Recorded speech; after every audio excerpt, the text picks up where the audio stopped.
Olá, pequenos investidores, sejam muito bem-vindos ao canal. Pessoal, vamos ao relatório gerencial do HCTR11 Hectare FI, relatório referente ainda ao mês de novembro, que a gestão divulgou agora no início de janeiro, trazendo para vocês os principais pontos, como comentário do gestor, movimentações que ocorreram durante esse último mês. Acho que o principal ponto desse relatório é o assunto dividendos, que a gestão tenta explicar um pouco mais aí para o investidor essa situação. DRE para a gente ver os números apresentados e fechando um portfólio. Como eu sempre lembro, isso não é de maneira nenhuma recomendação de investimento. Se o vídeo for útil, não esquece o like e também peço muito a sua atenção e seu comentário, porque a parte ali onde a gestão comenta sobre dividendos, para mim não ficou muito clara, confesso para vocês. Bom, dito aí os avisos e pedidos, vamos aqui para os destaques, o que a gestão coloca nesse último mês.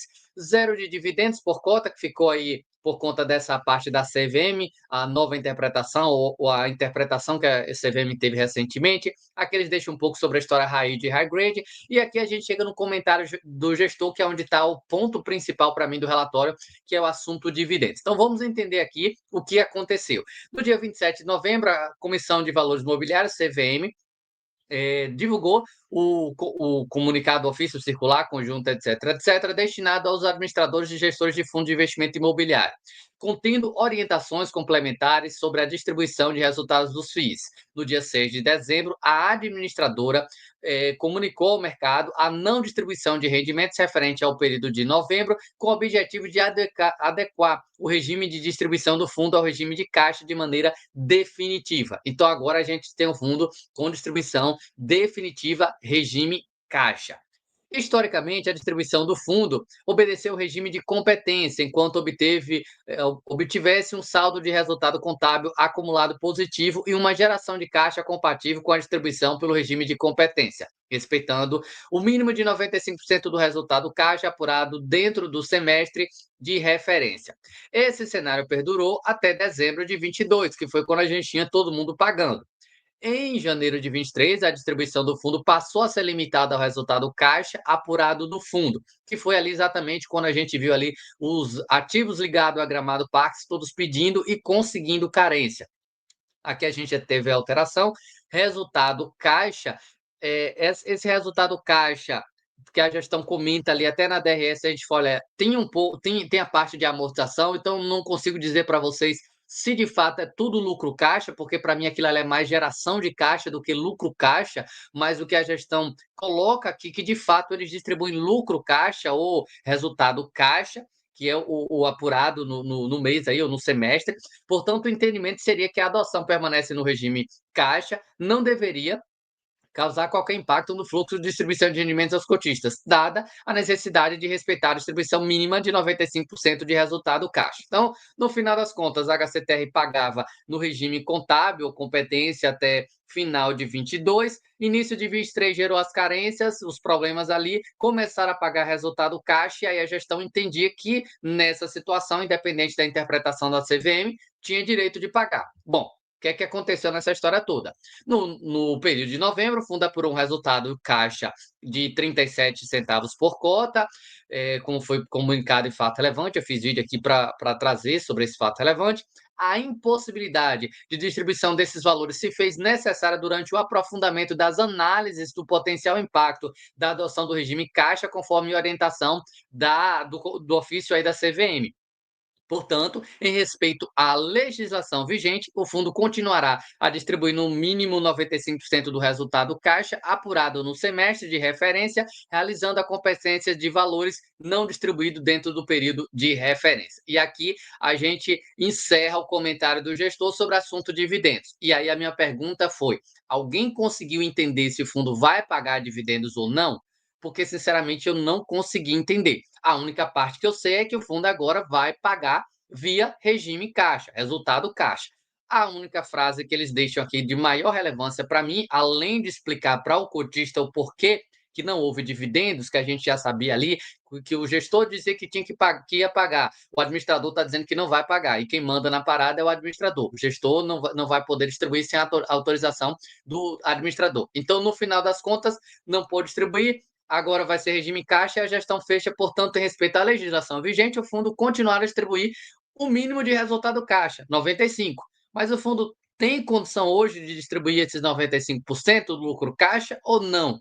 essa aqui para mim ficou a grande dúvida. Eu esperava no relatório gerencial a gestão ser bem clara para a gente aí, o próximo mês a gente já vai pagar, vai ser daqui a 2 meses, 1 ano, 10 anos, mas eu não consegui, confesso para vocês, eu peço desculpas mesmo, porque eu não consegui entender se vai ter ou não rendimento. Eu esperava que eles colocassem isso. Infelizmente, eu não consigo entender. Aqui eles são bem claros em informar a impossibilidade de distribuição desses valores, se fez necessária durante o aprofundamento aí do ofício da CVM. Então a gente sabe que o rendimento dos 37 não foi distribuído por conta disso. Mas eu quero saber 2025, vai ou não vai ter dividendo? Então, isso aqui, para mim, ficou a mesma ideia, a mesma questão, interrogação. Sinceramente, eu não consigo entender se o fundo distribui, vai ter condição de distribuir ou não. Para mim, não ficou bem claro isso. Vocês me ajudem nos comentários, é que eu vou agradecer de coração.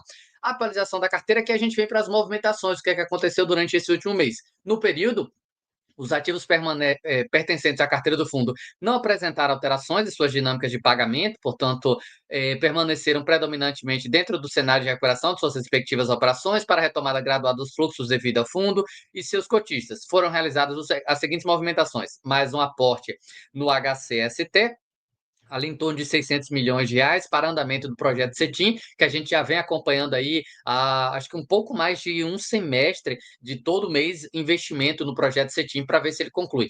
Nas informações, até a última vez que eu vi, falava em conclusão desse projeto agora em 2025. Quem tiver mais alguma informação atualizada, me ajuda também. Teve uma venda de 100% da produção do CRI Carvalho, que inclusive fez um pré-pagamento recentemente, 3,3 milhões de reais, já é mais dinheiro no caixa do fundo. Ainda a continuidade da atualização da carteira. Aqui eles falam sobre o circuito de compras. Entre os meses de outubro e novembro, houve um crescimento de aproximadamente 550 novas locações no circuito de compra, o que é muito bom. Embora o circuito de compras ainda não paga dividendos, ele não traz aí nenhuma receita em si, mas se a gente começar a ver esse crescimento, quem sabe a gente pode sonhar com isso futuramente. Também no ritmo de fim de ano, o Grupo Gramado Parques intensificou sua programação de Natal e Réveillon, com shows, espetáculos teatrais, intuito, etc, etc, abrindo cerca de 150 novas vagas de emprego. Isso aqui não é tão interessante para o que envolve de fato o fundo, né? Aqui a gente tem um fato subsequente já sobre dezembro, ocorreu um pré-pagamento, 6 milhões de reais, o que corresponde à liquidação da operação. Em paralelo, continuamos empenhando nossos esforços com o intuito de destravar possíveis alavancas que influenciem no resultado do fundo, além de acompanhar de perto todas as operações, em especial os ativos inadimplentes e em waivers, juntamente com a securitizadora na cobrança e na iminência de eventuais execuções de garantia. Então, aqui, de fato, a gente fecha aqui o comentário do gestor, todas as partes, e para mim o ponto principal é o assunto ali, dividendos, que, como eu falei há pouco, eu não consegui uma certeza, uma informação que fosse precisa de vai ou não vai pagar. Para mim ficou essa dúvida mesmo, mas a gente vê pré-pagamento, venda do CRI Carvalho, pré-pagamento aqui de mais um CRI, fez quase 10 milhões de reais no final das contas aí, com essas movimentações, que se a gente vê dividendo, pode ajudar. Vamos ver aí como é que fica essa informação. Aqui, pessoal, na DRE, eu sinto muita falta deles colocarem uma coisa que é total.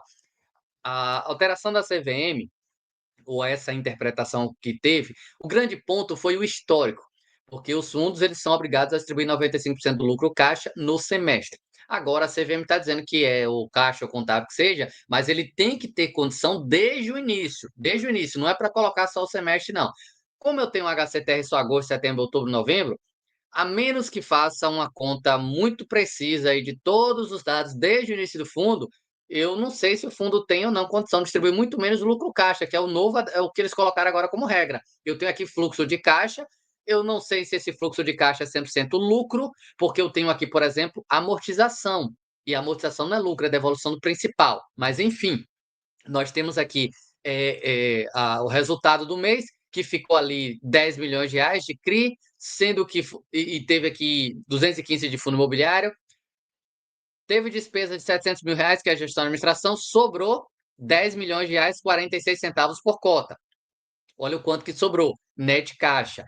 Aqui eles colocam de fato fluxo caixa, aqui nas variações me parece que eles colocam o que foi lucro caixa do mês.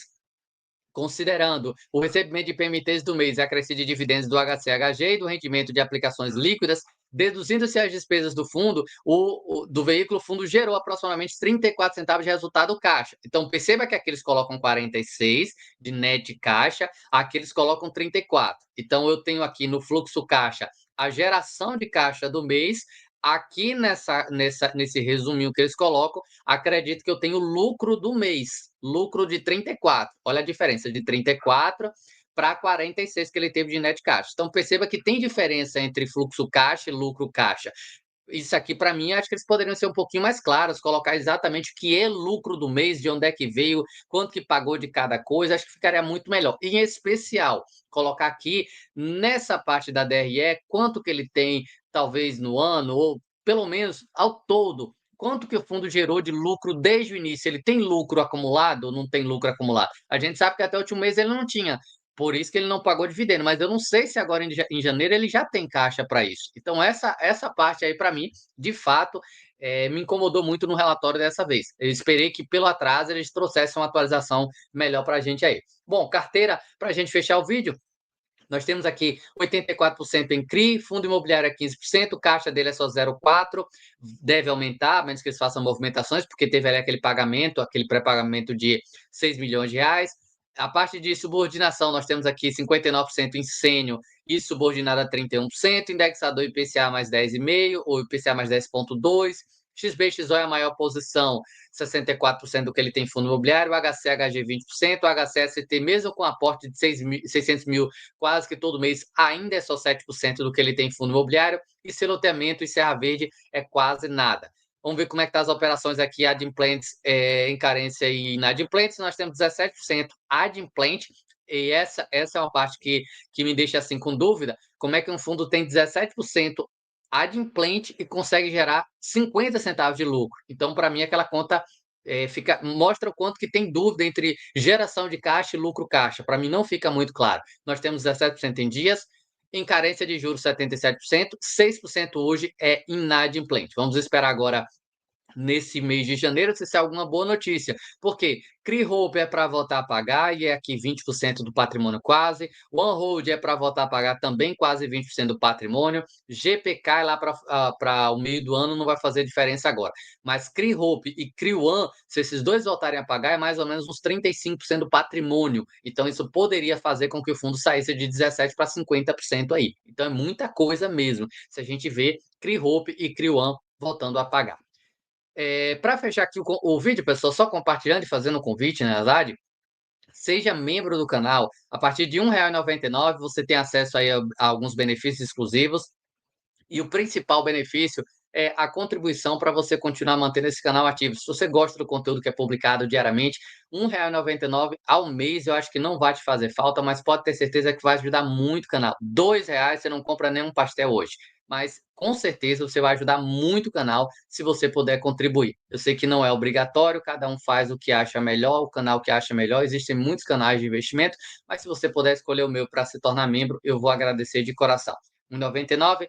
Tem a opção membro ouro, que é R$ 4,99 com vídeos exclusivos. Sempre que eu faço alguma movimentação na minha carteira, aí eu trago um conteúdo para os membros, para mostrar ali o que foi. E tem o membro diamante. O membro diamante é R$ 19,99, um pouco mais, o preço bem maior do que os demais, porque eles têm um benefício especial, que é opinião em relação à sua carteira de investimentos. Se você se tornar membro diamante, basta você entrar em contato pelo e-mail, que está aí sempre na descrição do vídeo, e enviar os detalhes da sua carteira, quanto que você tem em ativo, em termos de porcentagem, qual é o ativo, o segmento. Não é uma recomendação, mas eu vou te passar a minha opinião. Isso aqui está um pouco mais arriscado, isso aqui é um pouco mais uma exposição um pouco alta, pode ver outro segmento, etc, etc. Então, é um meio de tentar bonificar quem se torna membro do canal. R$ 19,99, você vai ter aí essa segunda opinião em relação à sua carteira de investimento, caso você tenha interesse. Bom, era isso que eu tinha para passar para vocês. Espero ter ajudado através desse vídeo. Não esqueça o like e também seu comentário.